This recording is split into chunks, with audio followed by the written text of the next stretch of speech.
ในป่ากว้างใหญ่มีต้นไม้ที่เก่าแก่และสูงใหญ่เป็นบ่อนอาศัยของกาสองผัวเมียที่หักกันหลายพวกเขาซื่อปิ่นและปานชีวิตของพวกเขาเต็มไปด้วยความสุขและความหวังพ่อกาซื่อปิ่นและแม่กาซื่อปานกำลังร่วมกันสร้างห้างอย่างมีความสุขพ่อกาคาบงาไม้มาให้แม่กาก็จัดห้างให้เป็นระเบียบสีสันสดใสแสดงถึงความหักและความสุขปิ่นและปานยิ้มให้กันเอาหัวถูกันอย่างอบอุ่นแสดงถึงชีวิตคู่ที่มีความสุขใบหน้าของพวกเขาเต็มไปด้วยความพอใจบรรยากาศเริ่มเปลี่ยนแสงแดดเริ่มมืดมัวเงาไม้เริ่มยาว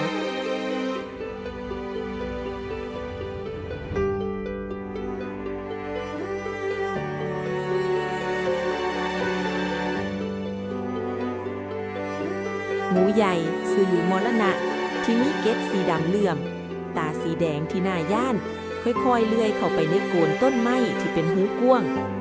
การเคลื่อนไหวซ่าๆแต่เต็มไปด้วยพลังที่น่าย่านปิ้นและปานเห็นเหตุการณ์นั่นจากหางของพวกเขาใบหน้าของพวกเขาเปลี่ยนจากความสุขเป็นความย่านกลัวและความบ่สบายใจพวกเขาเบิ่งหน้ากันด้วยความเป็นห่วง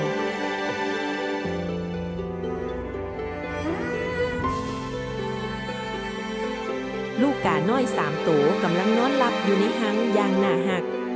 ปิ้นและปานบินออกไปหาเหยื่อ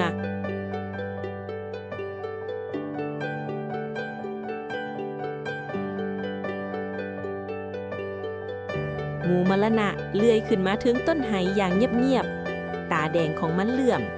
มันค่อยๆเข้าใกล้หังและได้กินลูกกาน้อยจนหมดหังปิ้นและปานบินกลับคืนมาเห็นหางเป่าวางพวกเขาซอกบินวนไปมาห้องเอิ้นลูกด้วยความสิ้นหวังปานห้องไห้อย่างนักใบหน้าที่เต็มไปด้วยความเจ็บปวดของพวกเขาหลายเดือนผ่านไปแต่บรรยากาศมีความเคร่งเครียดขึ้น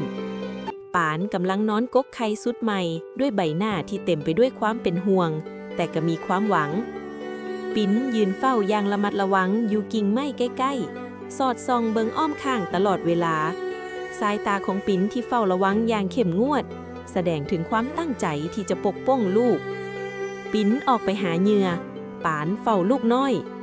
งูมรณะเลื้อยขึ้นมาอีกปานเห็นมันแล้วห้องเสียงดังพยายามบินไล่แต่งูก็ไว้กลัวงูมรณะกินลูกกาน้อยจนหมดอีกปานห้องเอิ้นหมูกาตัวอื่นๆที่บินมาช่วยซับตอดแต่งูมรณะก็เลื้อยหนีเข้าไปในโคนต้นไม้ได้อย่างว่องไว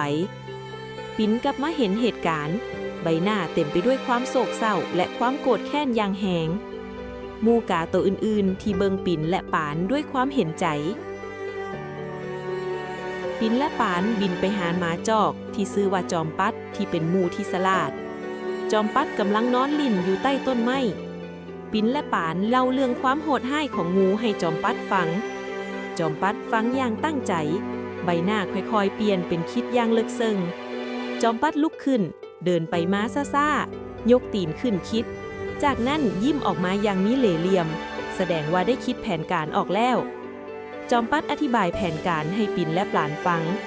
ปิ่นและปานตาใหญ่ขึ้นแสดงถึงความเข้าใจและความหวังแคมป์แม่น้ำที่สวยงามสาวไส้ของเจ้าชีวิต5-6 คนกำลังลงอาบน้ำอย่างมวลซืนพวกเขาแก้เสื้อผ้าและเครื่องประดับสายสร้อยมุกที่เหลื่อมงามวางไว้ถึงก้อนหินใหญ่ที่อยู่แคมป์ฝั่งปิ่นและปานจอบเบิงจากกิ่งไม้สูงพวกเขาเบิงหน้ากันด้วยความตั้งใจสาวไส้กำลังอาบน้ำอยู่ปานสบโอกาสบินเจิดลงคาบเอาสายสร้อยมุกเหลื่อมงามแล้วบินขึ้นอย่างว่องไวสาวไส้เห็นแล้วห้องเสียงดังพากันแล่นตามปานด้วยความโกรธแค้นปานบินย่างไว้และห้องเสียงดังเพื่อดึงดูดความสนใจปานบินไปเรื่อยๆบินตามไปนำพวกสาวไส้ยังคงแล่นตามอย่างบนรถละ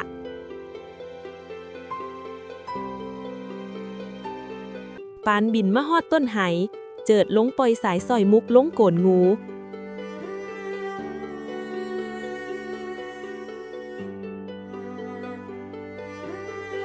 สาวไส้แลนมาฮอดเห็นสายสร้อยอยู่ในโกนงูพวกเขาเอาไม้ยาวๆแย่เข้าไปในโกนเพื่อเอาสายสร้อยงูมรณะที่นอนอยู่หู้สึกถึกรบกวน เลื่อยออกมาอย่างหุนแหงพร้อมกับเหี่ยวฟู่สาวไส้ตกใจแต่ก็ได้ไส้ไม่ตีงูมรณะตีมันด้วยไม้จนมันตายการต่อสู้ที่ดุเดือดปินและปานเบิงเหตุการณ์ทั้งหมดจากกิ่งไม้สูงพวกเขายิ้มให้กันด้วยความโล่งใจและความสุขงูห้ายได้ถูกกำจัดไปแล้วหลายมื้อต่อมาปินและปานได้ลูกน้อยสุดใหม่ลูกกาน้อย3 โตกำลังหัดบินอยู่อ้อมต้นไห้อย่างม่วนซื่นปินและปานยิ้มอย่างอบอุ่นปินปานและลูกน้อยบินอ้อมหังของพวกเขาตาเว้นกำลังตกดินสีสันสวยงามแสดงถึงความสงบสุขและการเริ่มต้นใหม่